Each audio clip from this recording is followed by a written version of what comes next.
venho aqui para falar do tratamento das arritmias cardíacas. Antes de falar do tratamento, um breve resumo da minha história de formação. Cardiologista pela Sociedade Brasileira de Cardiologia.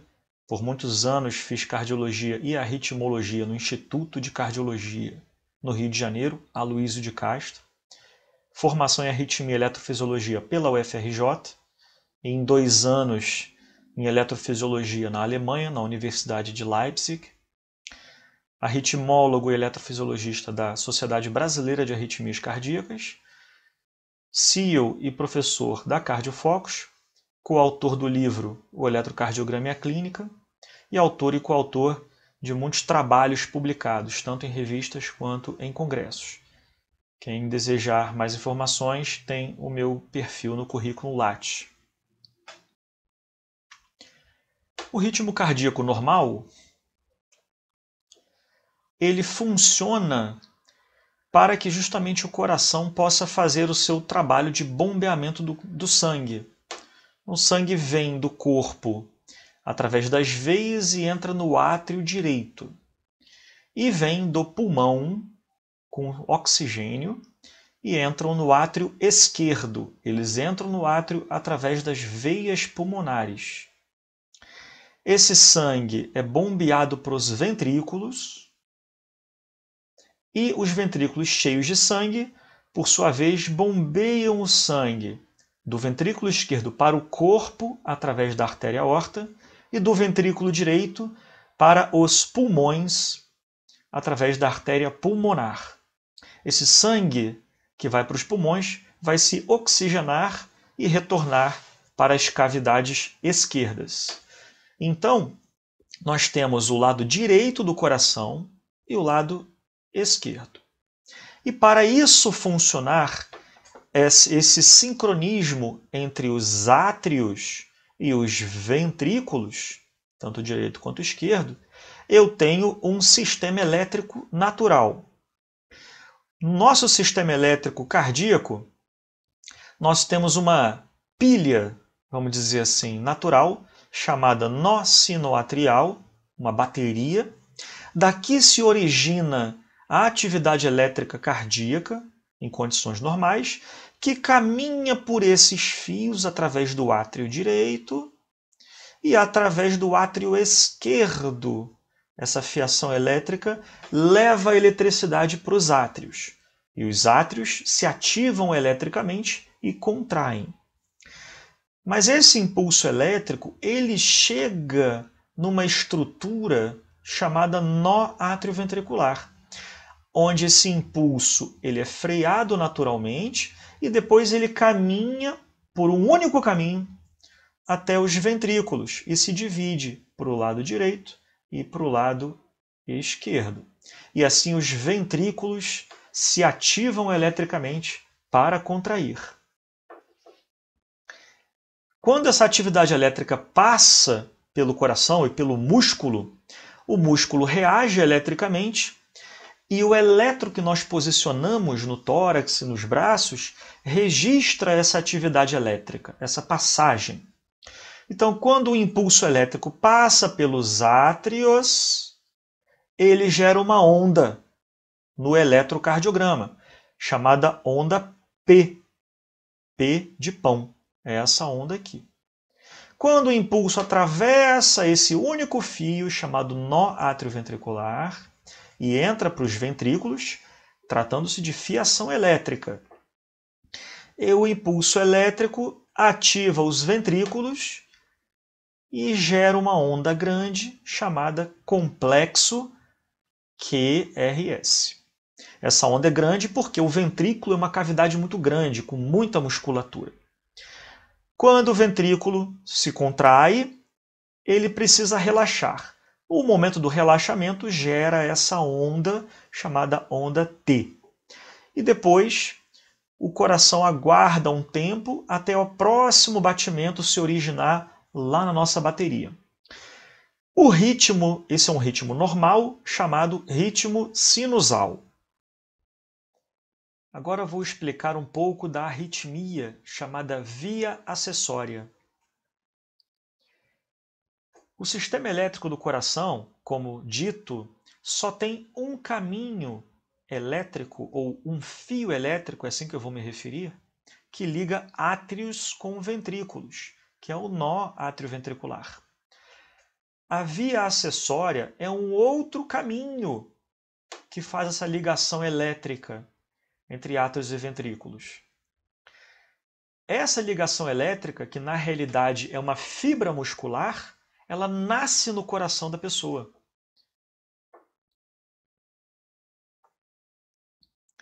As vias acessórias, num esquema simples, então eu vou colocar um esquema simples aqui.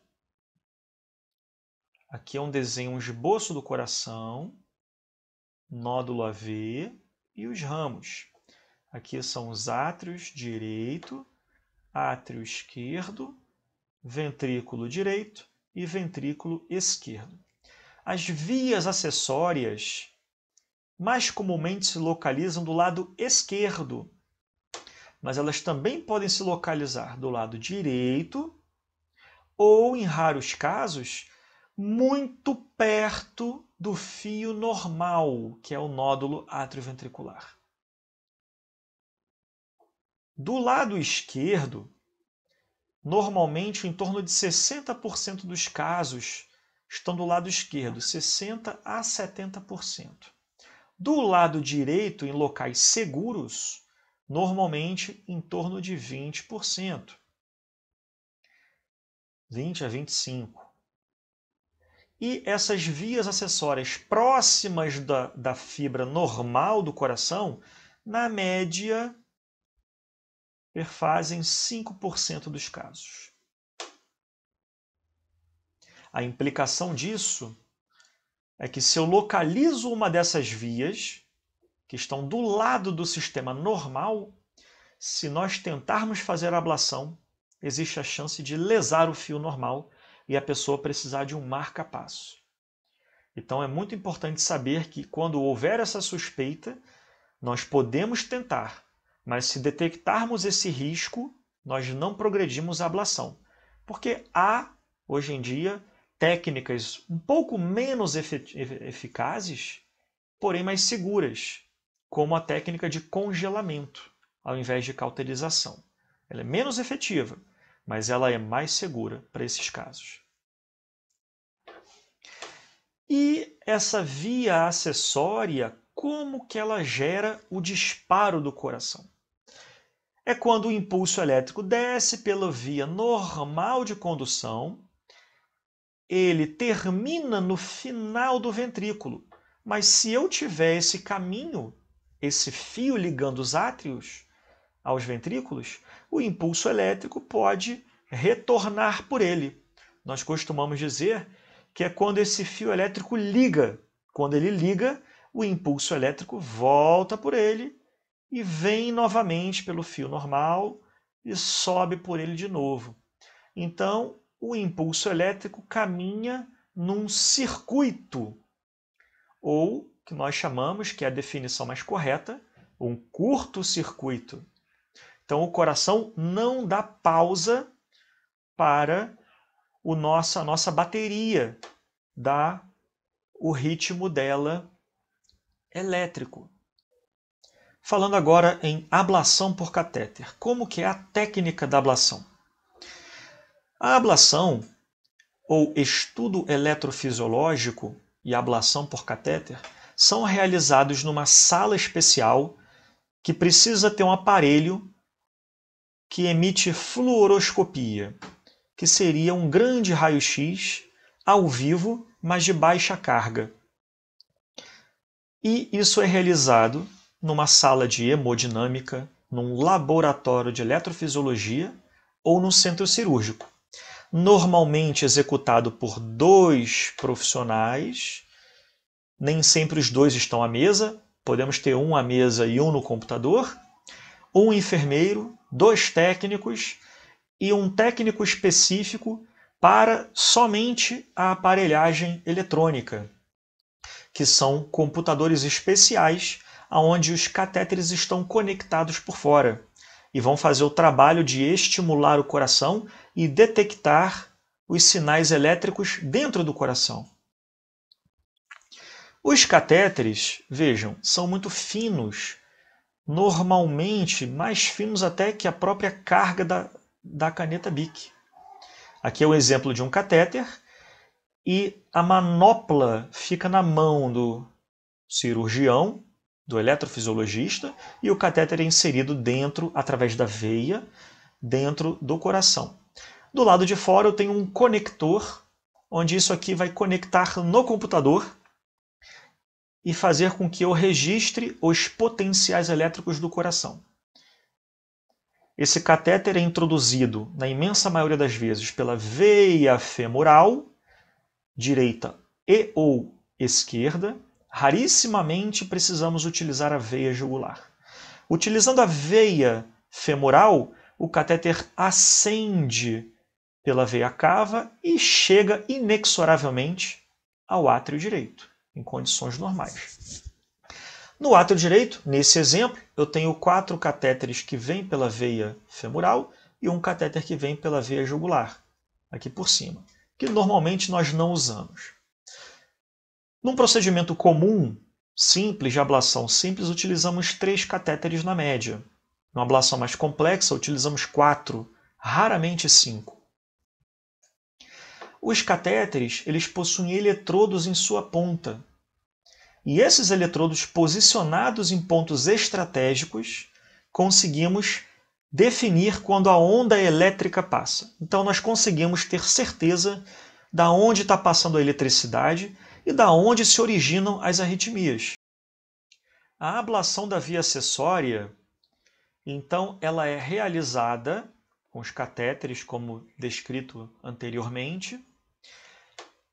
Dependendo da localização dela, nós posicionamos. Quando é do lado esquerdo, nós atravessamos o septo, como falado. Existe essa membrana entre os átrios. Nós fazemos essa punção com uma agulha bem comprida, chamada punção transeptal. É uma punção em que não há prejuízo para o coração.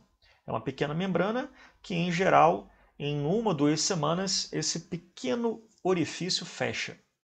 E nós posicionamos o catéter de ablação no local da via acessória e cauterizamos. Nós eliminamos esse fio elétrico, esse feixe muscular. Então a chance de cura é altíssima. Um dos grandes desafios é justamente localizar o ponto onde ela se encontra. Para isso a gente utiliza alguns catéteres para estudar o sistema elétrico e assim localizar o ponto desse fio acessório. E além de localizá-lo, nós definimos se esse fio tem risco à sua saúde ou não. O procedimento então dura em média 2 horas. Normalmente fazemos uma sedação, raramente uma anestesia geral, ou um dia de internação hospitalar. Em geral o paciente fica no quarto, não precisa de unidade fechada, CTI. O acesso normalmente é feito pela veia femoral direita. Nós fazemos aquele pequeno furo na pele, essa aqui é a perna do paciente, na pele, na região um pouco abaixo da virilha, pegamos a veia femoral.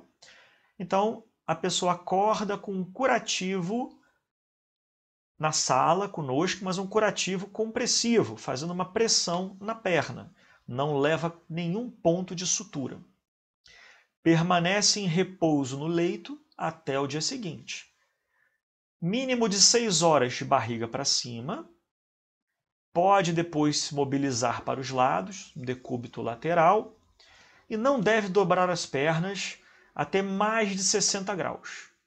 Pode dobrar um pouquinho, 30 graus, para fazer um certo conforto ao deitar. Após a alta, você pode sair caminhando e precisa ter de 7 a 14 dias de um repouso relativo. E isso tudo é orientado pela nossa equipe antes da alta e ou no momento da alta. O sucesso de cura das vias acessórias chega a praticamente 100%. Os principais riscos são raríssimos, até menos do que 0,5%, que é hematoma na região da punção, que é o que a gente encontra nesses casos. Nenhum outro desses, para ablação de via acessória, a gente nunca apresentou, graças a Deus. Perfuração ou tamponamento do coração, trombose da veia, em especial as mulheres têm um risco maior de trombose do que os homens, infecção cardíaca, AVC, acidente vascular cerebral, ou, popularmente dito, derrame cerebral, parada cardíaca ou óbito, também é muito improvável de ocorrer, especialmente porque quem tem uma via acessória normalmente tem um coração estruturalmente normal. E quem não deve fazer ablação no momento?